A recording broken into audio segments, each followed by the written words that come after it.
اور ابھی آپ کو براہ راست لیے چلتے ہیں سیکرٹری جنرل حریت کانفرنس پرویز احمد شاہ ایڈوکیٹ اور دیگر رہنماؤں کی نیوز کانفرنس جاری ہے کہ ہم کشمیریوں کو یہ باور کرائیں عملی طور پہ، سفارتی طور پہ، سیاسی طور پہ یا جیسے بھی ممکن ہے کہ ہم آپ کی اس تحریک آزادی میں آپ کے ساتھ ہیں۔ پاکستان کے عوام کے ہم ہمیشہ شکر گزار رہے ہیں، پاکستان کی حکومتوں کے شکر گزار رہے ہیں کہ اپنی تمام تر مشکلات کے باوجود انہوں نے کشمیر کی آزادی کی تحریک کو جس طرح بھی ممکن ہو سکا وہ مدد کی ہے۔ یہ بہت اچھا اقدام ہے کہ 5 فروری کو ہم اکٹھے ہو کے مقبوضہ کشمیر کے ان بھائیوں کو ایک پیغام دیں، ہمارے چاہے آپس میں جیسے بھی اختلافات ہوں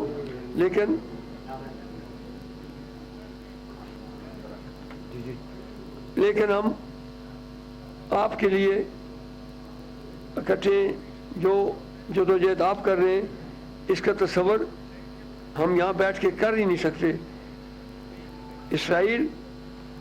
اور بھارت یہ دو ایسی فاشسٹ قوتیں ہیں کہ جو نازی جو ظلم و ستم کرتے تھے، ان دونوں قوتوں نے اس کو بھی پیچھے چھوڑ دیا ہے، چاہے وہ غزہ میں دیکھ لیں یا کشمیر میں دیکھ لیں۔ بہرحال میں اپنی جماعت پاکستان تحریک انصاف کی جانب سے حریت کانفرنس کی قیادت کو یقین دلاتا ہوں کہ انشاءاللہ 5 فروری کو بھی اور تحریک کے حوالے سے جو بھی اقدام، ہم ہمیشہ یہ کہتے ہیں کہ جو پالیسی آل پارٹی حریت کانفرنس کی ہے وہ ہم سب کی ہے، تو اس کو آگے بڑھاتے ہوئے جو پروگرام آپ بنائیں گے تو میں اس کو کامیاب کرنے کے لیے ایک بات کہہ کے اپنی بات ختم کروں گا کہ مہاجرین ہمارے تو 89 والے آتے ہیں، اس میں کوئی شک نہیں ہے، بلکہ انہی کی وجہ سے ہماری ریلی بھی کامیاب ہوتی ہے، ہمارے احتجاج بھی کامیاب ہوتے ہیں۔ میں آزاد کشمیر کے اپنے لوگوں سے بھی یہ گزارش کروں گا کہ جس طرح ہم ہمارے کوئی اگر لیڈر آ جائے اس کے جلسے کو کامیاب بنانے کے لیے، اس کے استقبال کو کامیاب بنانے کے لیے ہم کوشش کرتے ہیں، ہمیں چاہیے کہ اپنی سیاسی جماعتوں کے کارکنوں کو بھی اور جو لیڈرشپ ہے اس سے بھی میں درخواست کرتا ہوں کہ اس دن آ کے یہ پیغام ضرور دیں کہ پرویز صاحب کے ساتھ اور حریت کانفرنس کی جو دوسری قیادت ہوگی، ہم جب آر کے پار کے کشمیری ہاتھوں میں ہاتھ ڈال کے کھڑے ہوں گے تو پھر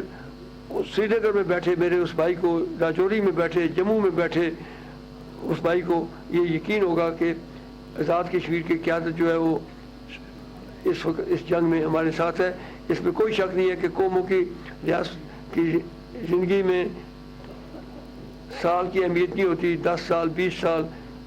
40 سال، 70، 75 سال ہمیں بھی ہو گئے، لیکن ایک دن ضرور آئے گا کہ انشاءاللہ تعالیٰ کشمیریوں کو ان کا حق اقتصادیت ملے گا۔ ہم یہ سوچ کے مایوس ہو کے بیٹھ جائیں کہ بھارت ایک بڑی قوت ہے معاشی لحاظ سے، سیاسی لحاظ سے، فوجی لحاظ سے، تو میں سمجھتا ہوں کہ وہ 28 مئی کو انہوں نے دیکھ بھی لیا ہے کہ مظفر آباد میں سیکرٹری جنرل حریت کانفرنس پرویز احمد شاہ ایڈوکیٹ اور دیگر رہنماؤں کی نیوز کانفرنس جاری تھی۔ انہوں نے کہا مقبوضہ کشمیر کی مسلمانوں کی آزادی کے لیے قربانیاں رائے گاہ نہیں جائیں گی۔ مارکہ حق میں پاکستان نے بھارت کو دندان شکست دی۔ بھارت بدترین مظالم کے باوجود کشمیریوں کے جذبہ حریت کو متزلزل نہیں کر سکتا۔ آپ کو بتائیں کہ مظفر آباد میں سیکرٹری جنرل حریت کانفرنس پرویز احمد شاہ ایڈوکیٹ اور دیگر رہنماؤں کی نیوز کانفرنس جاری تھی۔ انہوں نے کہا کہ مقبوضہ کشمیر کی مسلمانوں کی آزادی کے لیے قربانیاں رائے گاہ نہیں جائیں گی۔ مارکہ حق میں پاکستان نے بھارت کو شکست دی۔ بھارت بدترین مظالم کے باوجود کشمیریوں کے جذبہ حریت کو متزلزل نہیں کر سکتا۔ 5 فروری کو بھرپور انداز میں احتجاج کیا جائے گا۔ 5 فروری کو کشمیری بھائیوں کے ساتھ ہر سطح پر یکجہتی کا اظہار کیا جائے گا۔ اس دفعہ تمام سیاسی جماعتوں نے کل جماعتی حریت کانفرنس کی کال پر اور ان کے اعلامیے کے مطابق یہ فیصلہ کیا ہے کہ ہم اس دفعہ مل کر ایسا پیغام بھارت کو دیں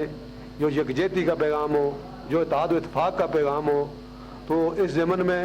پرویز صاحب آل جموں کشمیر مسلم کانفرنس کی قیادت ہمارے تمام کارکنان پورے آزاد کشمیر سے، ڈویژن مظفر آباد سے، ضلع سے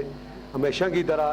اس 5 فروری یوم یکجہتی میں بھرپور شرکت کریں گے، کیونکہ کشمیریوں کا جو پاکستان کے ساتھ تعلق ہے وہ عقیدے اور نظریے کا ہے،